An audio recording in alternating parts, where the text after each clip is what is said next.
Are you ready for some audience questions? I hope so. Awesome.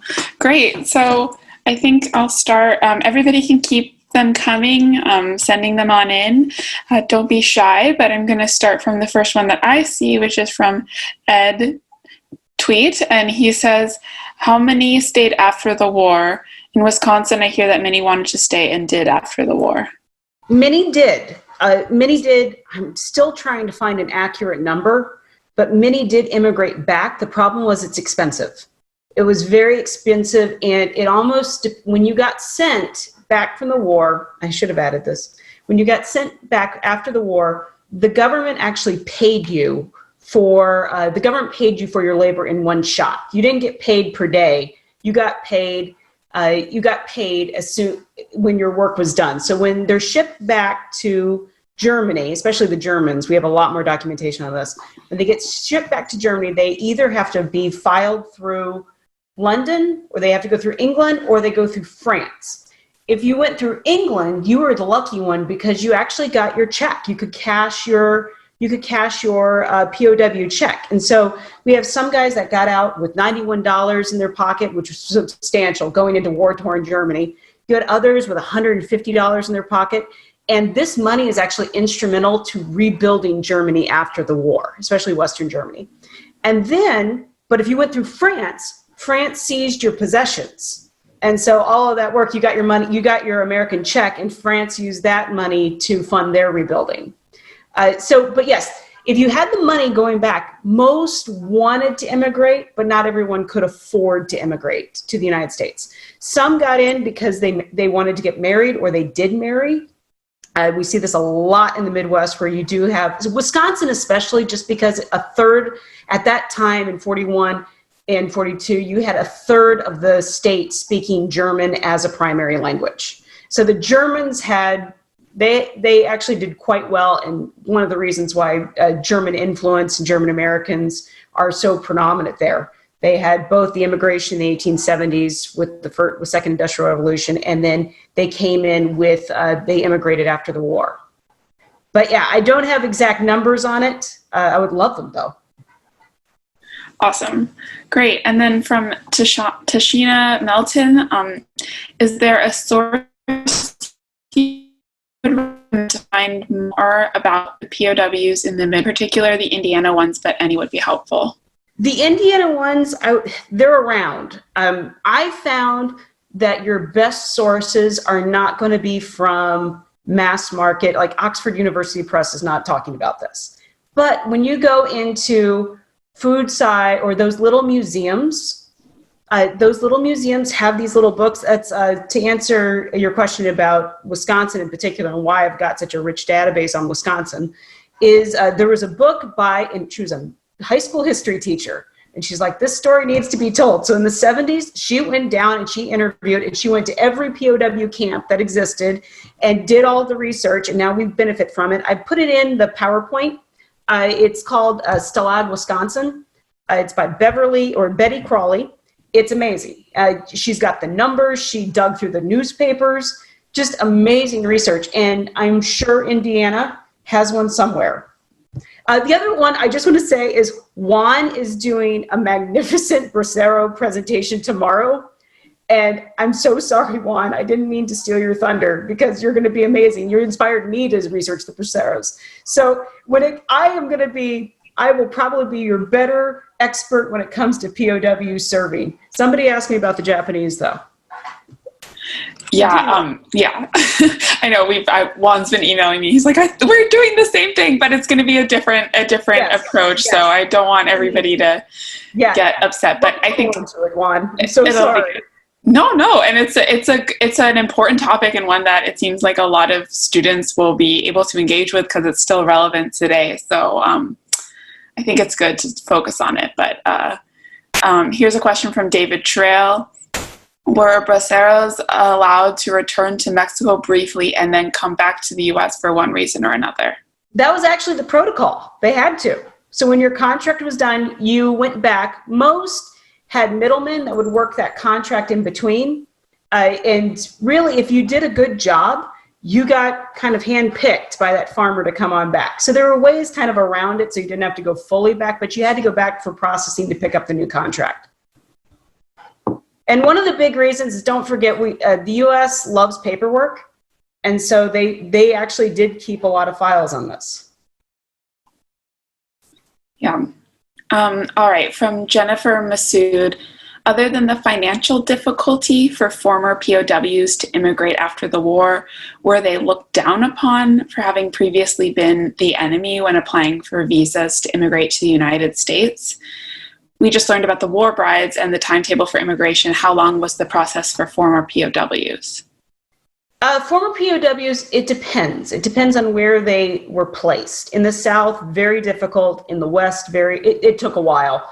The big issue in the Midwest is they form these friendships that farmers would actually sponsor these guys to come back. There's a really interesting case in Michigan where they worked with them. They worked with these former POWs. They sponsored them. Michigan had a funny case with a Bracero, actually, with one of the Mexican nationals. They sponsored him to come across the border. And so you get these friendships that are made, and not just work friends. We're talking about friendships where if you screw up in the country, I have to pay for it kind of friendships. Like, it almost becomes part of the family. The other issue is that there was a few marriages that came out of this. So that was another reason to sponsor. Oh, okay. Okay. Overlap between our topics. We didn't even plan it that way. But let me just talk about immigration back for Japanese Americans. The reason why you're not going to see a ton of Japanese American in fields, in fact, you'll see none of them. Japanese Americans are thrown in the same not Japanese Americans, Japanese nationals, Japanese POWs. Japanese POWs are thrown in the same PW camps. They didn't do the O, but they were thrown in the same POW camps as Italians and Germans and Koreans. The Japanese really wanted to do some sabotage. And the reason why is that they felt like they failed. They got captured. So they failed. So this is at least one thing they can do for their country. But the problem was they would escape. They'd either escape, they would commit suicide. The Japanese in POW camps was a very different experience. And the only work they could actually get them to do, or the U.S. could get them to do, was first they had to get rid of the Japanese officers out of the same camp. But two, the only thing they could do was like mess hall for the other POWs. And come to find out, the Germans hated the Japanese, the Italians hated the Japanese, and the Koreans hated the Japanese, and they would all get into major fights. And the guard's duty tended to be, let's not, protect ourselves or the other land from prisoners, but let's protect the prisoners from each other. So there's a lot of animosity with these Axis powers. But the Japanese, when they go back to Japan, are treated horribly. That it's such a big deal. It's such a shame that you had people that wouldn't get married to them. Families would split up. It was a fate worse than some of them wish they had. It was awful to go back. Whereas for the Germans or the Italians, they go back, they come back, they immigrate. Some of them stay on in their home country to kind of build things. But yeah, it was a very different experience for the Japanese that are captured. Sorry, rambling. Awesome. Thank you for that. No, thank you for that fascinating extra information. We have another question from David Trail. Did the Braceros follow the different ripening seasons and go from one kind of field to another for a long period of time? If so, did they cross state borders without hassle? That comes later. That comes really when we start getting an evolution from the Bracero program to more of what we would call a migrant farmer. And because there's a growing acceptance and a growing labeling that if you're doing farm work, you must be Mexican. That Mexicans do farm work. It's not like that in the 30s. It's not like that in the 20s. That comes after we start seeing, by we I mean just the general public, start seeing farm work done by these braceros and what's going to becoming the migrant farmers. And it becomes really your ag business, which is a whole other can of worms that I'm not going to open today. But there's a labeling that slowly happens as we go into the 60s. But yeah, they are going to eventually start moving. You'll see Southeast in the spring, going through the Midwest in the fall, and following the harvest in October kind of thing, and then coming back down south. But this was contract based, so they would do one job, come back, get processed again, and do another. Awesome. Thank you. So I don't see any other questions popping up right now, but if anybody has any, you're welcome to get them in the next couple minutes. As Hope and I both mentioned, we are going to be talking more about the Bracero program tomorrow with Juan.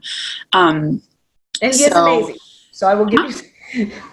He is wonderful. Go on. Yeah, it's gonna be good. I mean, we're gonna have a lot.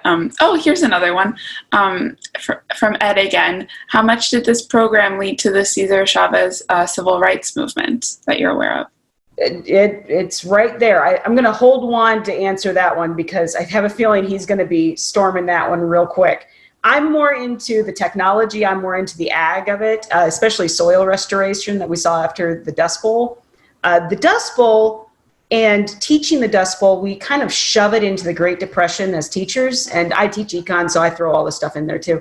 But we forget to teach the Dust Bowl. In fact, the only time our kids are really exposed to it is when they're reading Grapes of Wrath, and then they don't have a historical context for it. I would really recommend you tag team with your English department when they're teaching Grapes of Wrath and Steinbeck to get into this, because what is it like when you're farming the way your dad farmed and got a bounty of crops and you've got nothing? That is just a horrible kind of experience. What do you do when you lose everything? That's one of the big issues that I would really recommend to anyone is tag team with that English department. Awesome. Thanks, Hope.